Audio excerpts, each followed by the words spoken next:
দালালি করে তারা কমন বক্সে আইসে বলে যে ত্রাণের টাকার হিসাব দাও। তো ত্রাণের টাকার হিসাবটা আজকে নিয়ে যাও, শোনো। পূর্ণাঙ্গ অডিটে সেটি রয়েছে, যেটি আমরা জাতির সামনে প্রকাশ করছি। আমরা দিয়েছিলাম 9,37,00,000 টাকা, 35 লক্ষ টাকা।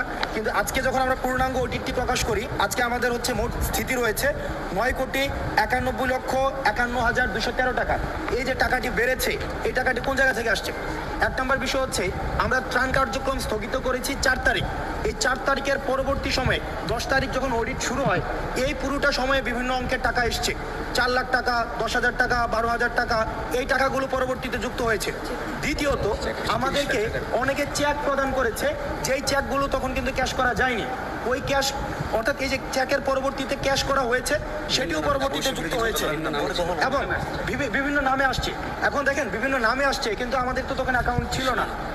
এই কারণে আমাদের অ্যাকাউন্ট করতে হয়েছে, দেন টাকাটাকে হচ্ছে আমাদের লিকুইড মানিতে ট্রান্সফার করার কারণে সেখানে অ্যাড হয়েছে।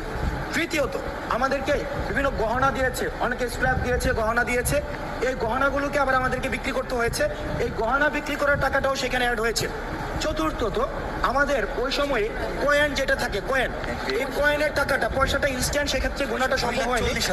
সেই কয়েনের টাকাটা আপনারা যদি চান, আমাদের ইন্ডিভিজুয়াল প্রত্যেকটা জিনিসের আলাদা আলাদা হিসাব কিন্তু রয়েছে, যে আমরা কয়েন থেকে কত টাকা পেয়েছি। এই কয়েনের ওই টাকাটাও কিন্তু পরবর্তীতে 2 লক্ষ টাকারও বেশি। একদম এক্সাক্ট ফিগারটা কিন্তু এখানে দেওয়া আছে, আপনারা যারা ইন্টারেস্টেড সেখান থেকে নিতে পারেন। 2 লক্ষ টাকারও বেশি সেটা যুক্ত করা হয়েছে। সার্বিকভাবে সব হিসাব যুক্ত করার পরে আমাদের যেটা দাঁড়িয়েছে 9,91,00,000 টাকারও বেশি। এখন বাংলাদেশে সর্বপ্রথম আমার মনে হয় ইতিহাসে একটা হিসাব দেওয়ার পরে আবার অডিট করার পর আবার টাকা বৃদ্ধি পেয়েছে, এই ধরনের নজির মনে হয় কোথাও নেই। আমরা সর্বপ্রথম আমাদের দেখেন প্রায় অলমোস্ট 60 লাখ টাকা কিন্তু বৃদ্ধি পেয়েছে। এখন যারা বিভিন্ন সময় এলিগেশনে এসেছে, টকশো বুদ্ধা, ইউটিউব বুদ্ধা, অনেকে রয়েছে, আমরা এলিগেশন এনেছে আমাদের বিরুদ্ধে যে টাকা নিয়ে নাকি আমাদের ঘুরতে চলে গিয়েছে। এবার তো হিসাবটা বুঝে ফাইলা, বাকি আরও বুঝতে চাইলে কমেন্ট বক্সে চলে আসিও, ইউটিউবের লিঙ্ক দেওয়া থাকবে, সম্পূর্ণ হিসাব ওখানে পাইবা। অনেক লাফালাফি করেছ।